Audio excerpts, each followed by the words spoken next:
आज आप लोगों को पढ़ाया जाएगा व्यंजन संधि में प्रथम वर्ण का तृतीय वर्ण में परिवर्तन।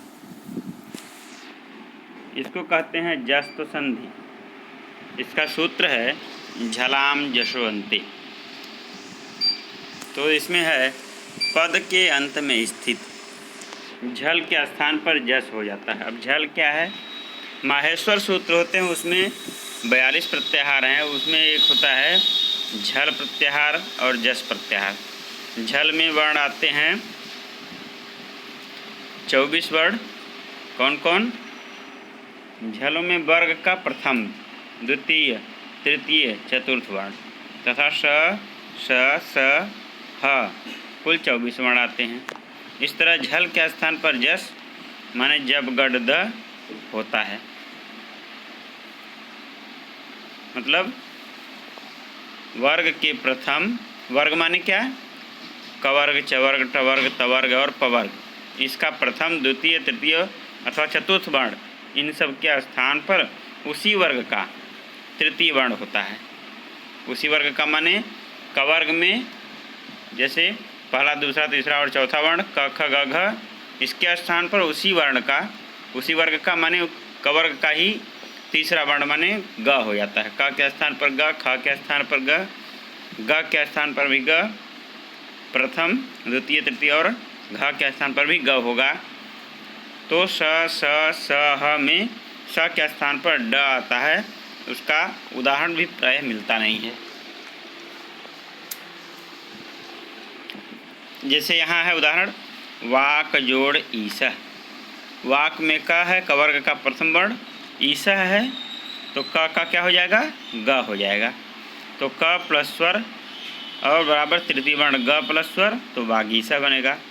वाक जोड़ ईसह तो वाग जोड़ ईसह वागीसह। ऐसे ही जगत जोड़ ईसह, जगत में त प्लस स तो वर, तृतीय वर्ण द, त का द हो जाएगा। स है, वर है, स्वर है, स्वर में फिर जगदीशा बन जाएगा। सुप जोड़ अंतः, प है पवर्ग का, उसके स्थान पर ब हो जाएगा तो सुप तो शुभ हो जाएगा। अंतः है तो शुभंतः बन जाएगा। अच जोड़ अंतः, च के स्थान पर क्या बनेगा? ज, तो च प्लस स्वर बराबर तृतीय वर्ण प्लस ज प्लस स्वर बराबर अजंत हो जाएगा। दिक जोड़ अंबर, क का ग होता है दिगंबर। दिक जोड़ गजह, क का ग यहाँ भी होगा दिग्गजह। सत जोड़ धर्म, त का द होगा सद्धर्म। अप जोड़ जम तो प का ब होगा तो अपजम। चित जोड़ रूपम, त का द हो जाएगा चिद्रूपम। इस प्रकार से ये हुआ प्रथम वर्ण का तृतीय वर्ण में परिवर्तन।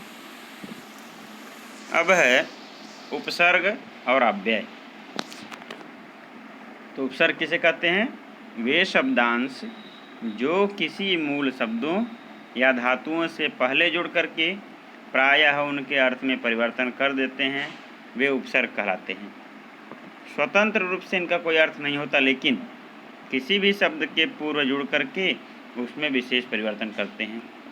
संस्कृत में उपसर्गों की संख्या कितनी है? 22 है।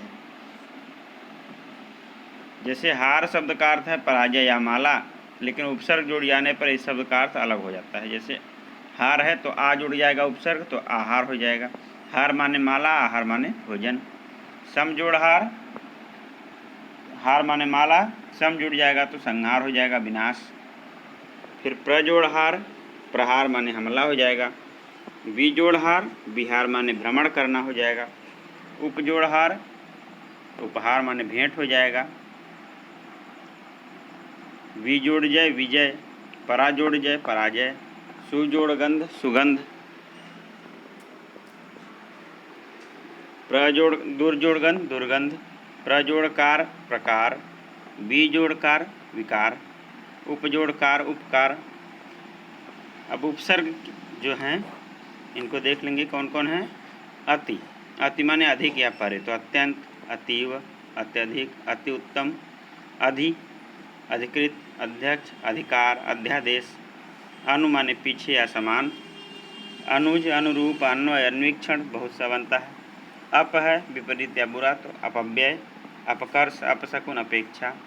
अभि अभिभूत, अभ्युदय, अभ्यंतर, अभ्यास, अभिप्सा। अव मन बुरा या हीन, अवज्ञा, अवतार, अवकाश, अवशेष। आ है तक कैसे होता है, तो आघात, आगार, आगम, आमोद, आतप। उत ऊपर या श्रेष्ठ, उज्ज्वल, उदय, उत्तम, उद्धार, उच्छ्वास, उल्लेख। उप माने समीप, उपवन, उपेक्षा, उपाधि, उपहार, उपाध्यक्ष। दुर इसको आप लोग पढ़ लेंगे, दुस, नी, निर, निस, प्र, परा, परि, प्रति, वि, सु, सम, ये सब उपसर्ग हैं। अब है अव्यय।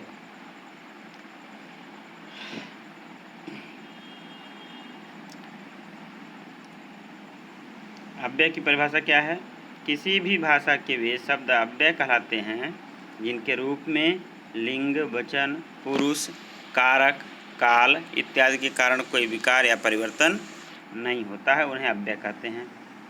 ऐसे शब्द हर स्थिति में हम अपने मूल रूप में बने रहते हैं। चूँकि अव्यय का रूपांतर नहीं होता, इसलिए ऐसे शब्द अविकारी या अपरिवर्तनशील होते हैं। अव्यय का शाब्दिक अर्थ क्या है? जो व्यय न हो। उदाहरण क्या है? यह माने बीता हुआ, स्वः माने आने वाला, परस्वः परसों, अत्र यहाँ, तत्र वहाँ, कुत्र कहाँ, सर्वत्र सब जगह, यथा जैसे, तथा तैसे, कथम कैसे, सदा हमेशा, कदा कब, यदा जब, तदा तब, अधुना अब, कदापि कभी भी, पुनः फिर, च और, न नहीं, वा या अथवा, या अपि भी, तू लेकिन या तो, शीघ्रम जल्दी, शनैः धीरे, धिक् धिक्कार, बिना, सह कुतः कहाँ से, नमः नमस्कार, स्वस्ति कल्याण हो, किमर्थम किस लिए, इतस्ततः इधर उधर, एकदा एक बार, माँ मत आदि, ये अव्यय हैं। जैसे अहम स्वः वाराणसी में गमिष्यामि, यहाँ स्वः अव्यय हो गया, मैं कल वाराणसी जाऊँगा। ह्यः ये भी अव्यय है, ह्यः मम गृहे उत्सवः आसीत्। सहसा निर्णयः न भी अव्यय है। इदानीम अहम, इदानीम भी अव्यय है। यद्यपि अद्य भी अव्यय है। अवकाशः तथापि भी अव्यय है। अहम कार्यं कर्तुम् उद्यतः अस्मि। अत्र आगच्छ, अहम कुत्रापि न गमिष्यामि। कुक्कुरः इतस्ततः भ्रमति, इतस्ततः अव्यय है। यत्र यत्र धूमः तत्र तत्र अग्नि, यत्र यत्र और तत्र तत्र अव्यय है। अधुना अव्यय है, अधुना गल्पम न करणीयम। नक्तम दधि न भुंजीत, तो न हो गया। कक्षायाम तूष्णीम तिष्ठ, पूरा ये भी अव्यय है। परस्परम अव्यय है। अद्य अव्यय है। शीघ्रम कार्यं समाप्य, अन्यथा भी अव्यय है। वृथा कलहम मा कुरु, तो मा अव्यय है। यदा अहम गमिष्यामि तदा तत्र सः आगमिष्यति, यदा और तदा अव्यय है। ईखत हसित्वा सः तस्य उपहासं कृतवान्, ईखत भी अव्यय है। अहम ताम भूयः भूयः, ये भी अव्यय है। सः मुहुर्मुहुः, मुहुर्मुहुः अव्यय है। यहाँ यह भी ध्यातव्य है कि यकार एवं तकार वाले, जैसे कि यद्यपि, तथापि, यदा तदा, यदि तर्हि, यत्र तत्र, यावत् तावत्, यदा तदा इत्यादि वाक्यों का प्रयोग प्रायः एक साथ ही करना चाहिए, अन्यथा वाक्य अपूर्ण रहता है। तो इस प्रकार से आपका अव्यय, उपसर्ग और जस्त्व संधि समाप्त हुआ। इसको आप लोग लिख लेंगे और याद कर लेंगे। धन्यवाद।